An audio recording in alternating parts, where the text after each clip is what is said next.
Four young fighters, all in action Saturday. What star was the brightest? Who stole the night? Find out next on Sunday Morning Champion. Welcome. Welcome back to another episode of Sunday Morning Champion. Please help us out here. Like and subscribe. Help us get to 1,000 subscribers.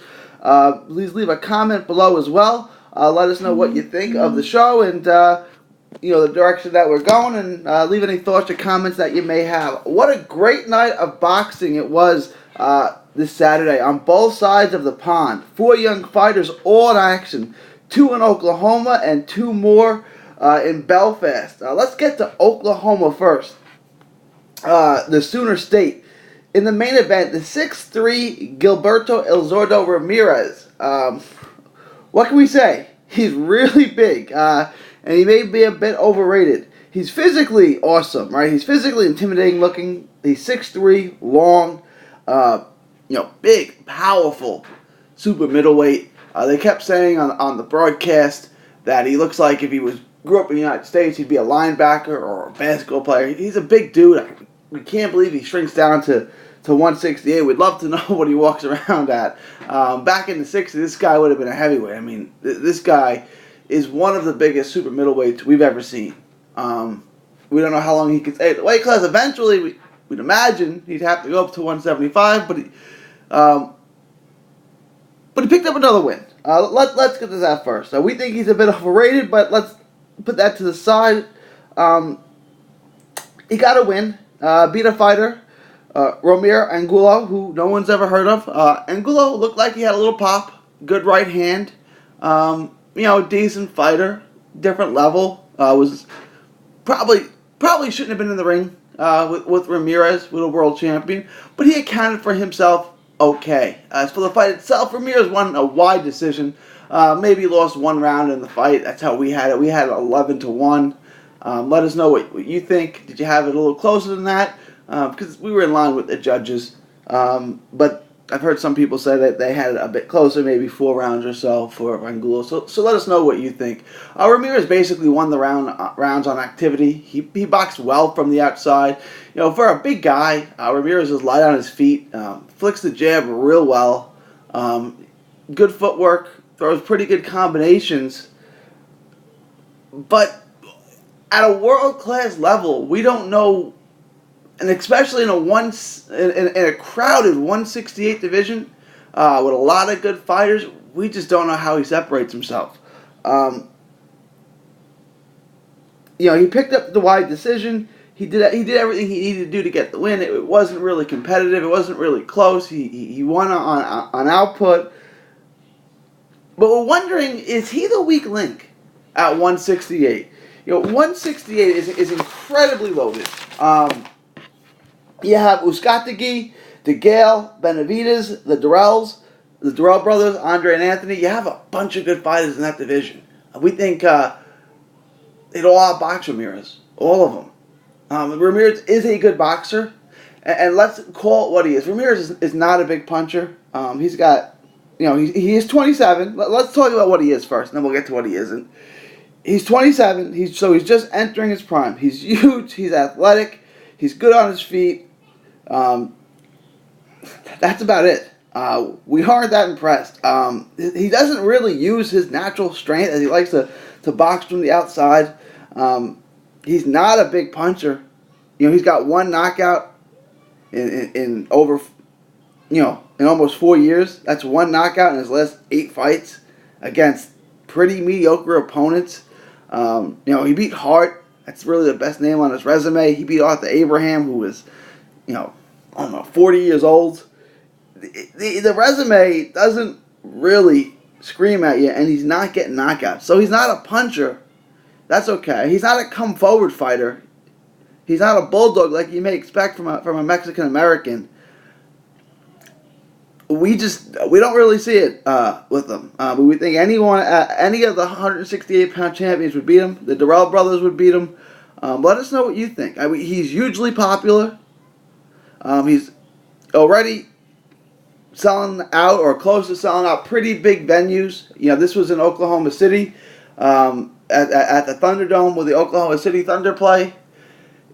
He's a draw. He's a big name. Top Rank loves him. ESPN loves him. He looks like he should be a come forward knockout artist. He looks like he should have all the skills, being that athletic at that size. We don't really love what we see. He's called out Benavidez. We think the younger Benavidez brother would knock him out, and we think the other guy, Eustategui, Groves, Durrell, they don't beat him. Both of the Durrells, they don't beat him too. So it'd be interesting to see where he goes next. Let us know what you think. Leave a comment below on what you think. Am I overreacting? Is Ramirez the truth? Do you guys think he's also the weak link at 168? Let us know below. On the undercard, Alex Sato, the Oklahoma native. What a fight that was. I'm sure you guys, if you didn't get a chance to watch that, please do. He fought Lenny Z, a veteran from Australia. This was brutal warfare. This was a great fight. He put on the 24-year-old Sal Sato, if nothing else, is going to be highly entertaining. This was in an 18-foot ring, which is a pretty small ring. It could have been in a phone booth. This was a back-and-forth slugfest that Sal Sato dominated most of. He did almost get knocked out in the third round. Lenny Z came on and put on a huge combination, landed 42 power shots alone in just the third round, and had Sal Sato in a world of trouble. He did get out of the round, survived the fight, turned the tides, and was able to get an 8th round stoppage. Lenny Z's eye, I believe it was his left eye, was absolutely grotesque looking. One of the worst things you'll ever see. I mean, we'll post a picture of it. You should be looking at it now. But this was truly gruesome. This was hard to look at. So, back to Alex Sato. He's going to sell tickets, right? We don't know if Ramirez sold out the Thunderdome by himself, or if Sato, an Oklahoma City native, helped him do that. This guy's fun. He's a come-forward fighter, all-action fighter, throws really crisp combinations, good power in both hands. He's going to get a lot of stoppages. That being said, as Tim Bradley pointed out, he's really easy to hit. He's now the WBO mandatory. He'll get a fight with Mighty Mo Hooker in the next 12 months, we would imagine.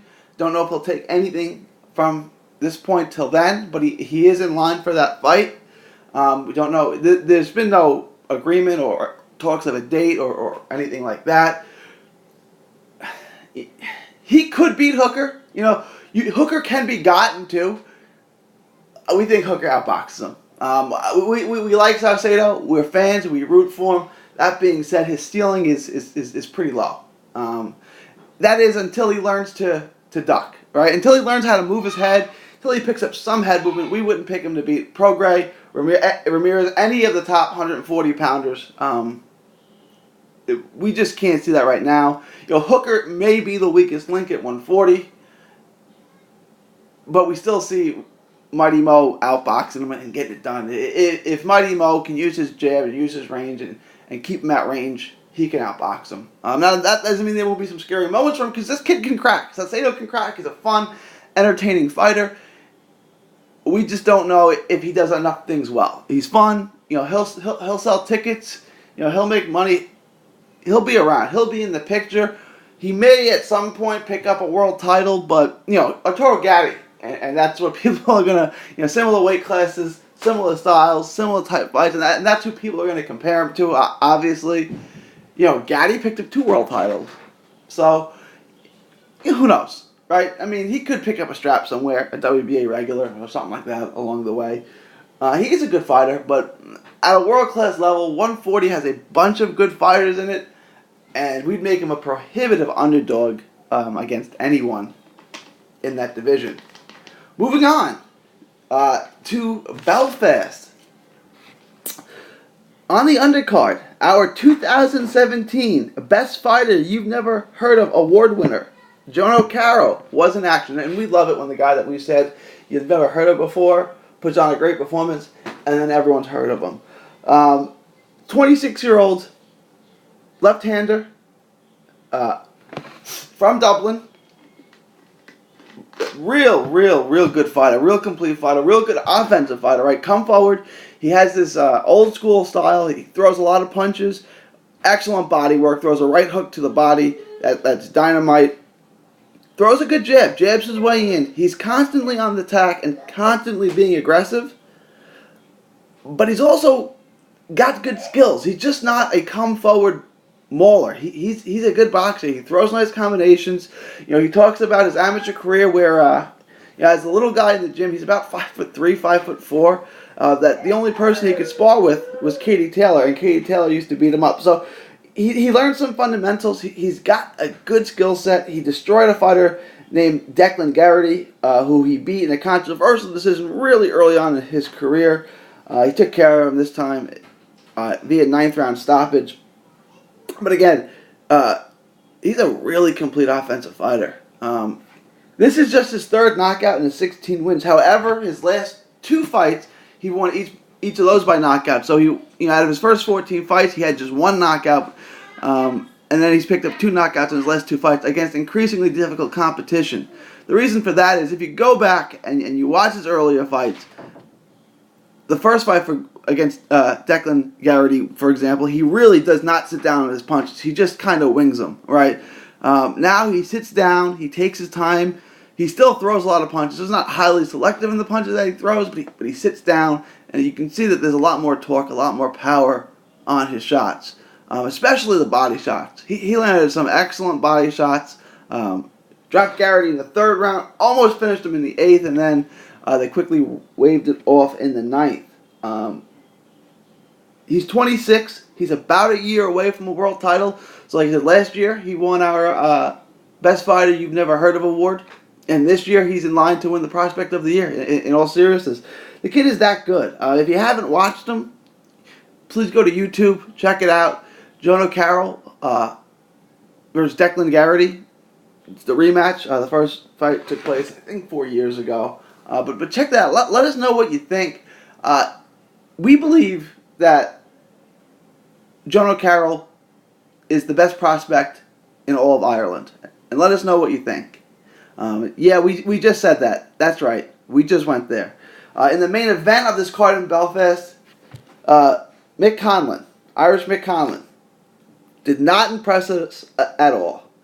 He took a decision over Dos Santos, who was best known for being destroyed by Jesse Magdaleno, who was just destroyed by Isaac Dogbe.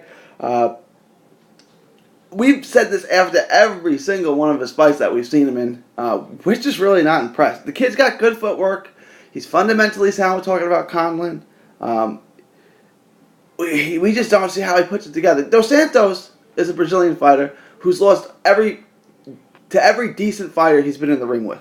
Was a 100-1. That's right, 100-1 underdog. If anyone watched the fight, did he look like a 100-1 underdog to you? Or is this guy, Mick Conlan, a little bit overrated? Because this was a competitive fight. We scored for Conlan. You could score maybe 1 or 2 rounds. It was 79-73 on the scorecards. You could score a round or 2 for Dos Santos. He definitely won at least 1. But the fight was competitive, and it shouldn't have been. Magdaleno destroyed this guy in 2 rounds, and he gave... Dos Santos gave Conlan a competitive fight. Now, he didn't win. No one's saying that. But, I mean, this is a different level. Conlan said after the fight that he feels that he was 6 out of 10 he'd give himself. He'd rate himself 6 out of 10. And he said he wasn't a finished product. Well, he better not be. Right? Because, like I said, he's fundamentally good. His footwork is excellent. He's long.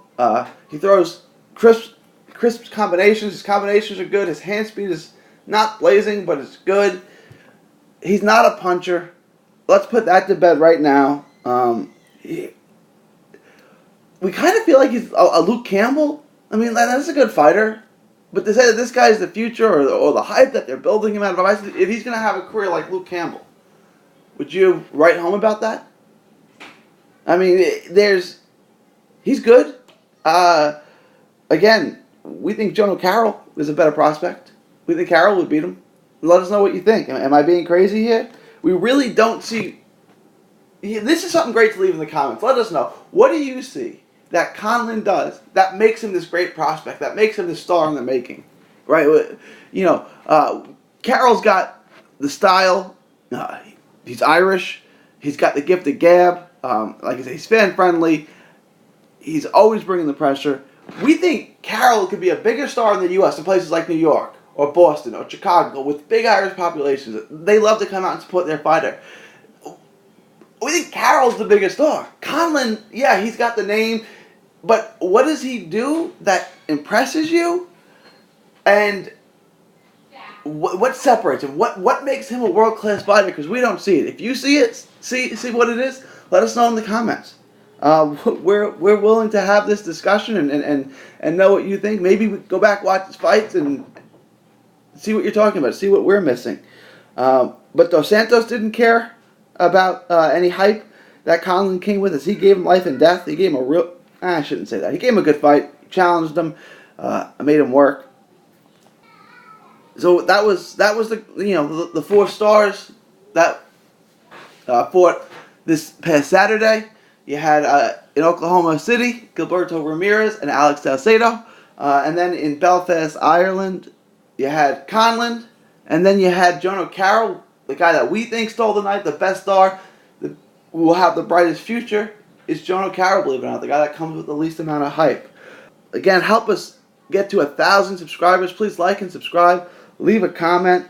Let us know which one of these 4 fighters you think put on the best show. If you didn't watch them, they're all available on YouTube. Let us know which fighter you think has the brightest future and which fighter put on the best show. Again, please like and subscribe. Help us get to 1,000 subscribers. From 3D Boxing, we're signing off for Sunday Morning Champion.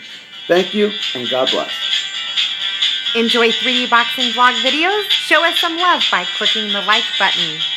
Don't miss a tweet, post, story, or video. 3dboxingvlog.com is also on Facebook, Twitter, and Instagram.